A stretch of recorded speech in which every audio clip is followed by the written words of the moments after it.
I actually wrote an article for our website a couple of days ago that was called "What is Bespoke?"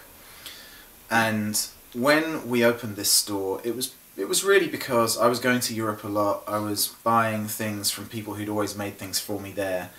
People in New York were asking me where I was getting them from. Could I get things for them? And so it seemed like something fun to do that I could do in my spare time. That was like an artistic sort of release from being a corporate lawyer, which is what I was at the time.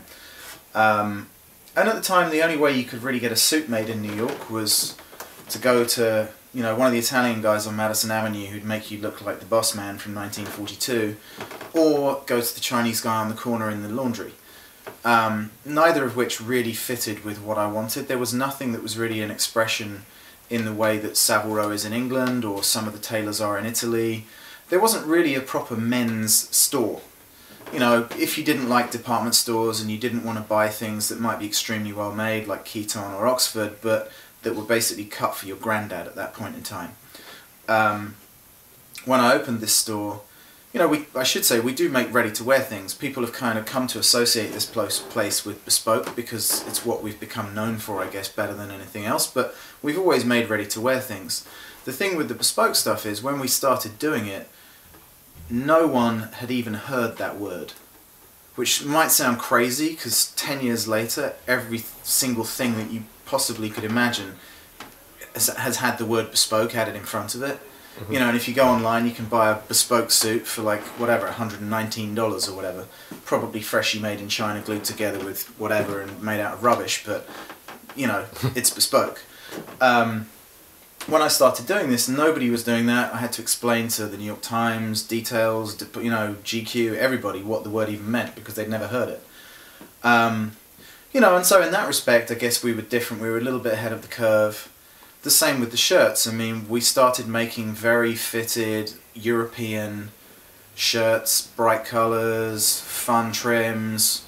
We were probably the first people over here to ever put like different colours under the cuffs on the shirts. Like, you know, and this one's very subdued, it's like blue, but you know, no one was doing that. Now if you look at every single commercial shirt, they all have like different colours under the cuffs, all that kind of stuff. It just didn't exist.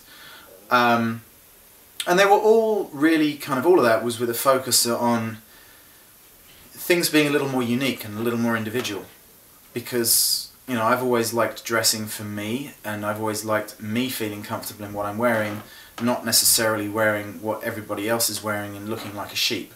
Which is partly why we joke that in this place we make clothes for wolves, not for sheep. You know, if you go to a big department store, or if you go to, you know, a big commercial brand, you know, even if you go on Madison Avenue, find yourself a nice $4,000, $5,000, $6,000, $7,000 suit that's ready to wear, they've probably made like 20,000 of them. When you come here, the ready-to-wear stuff, we only ever make a few of each size. The Bespoke ones, we only ever make one of, obviously, because we make it for you.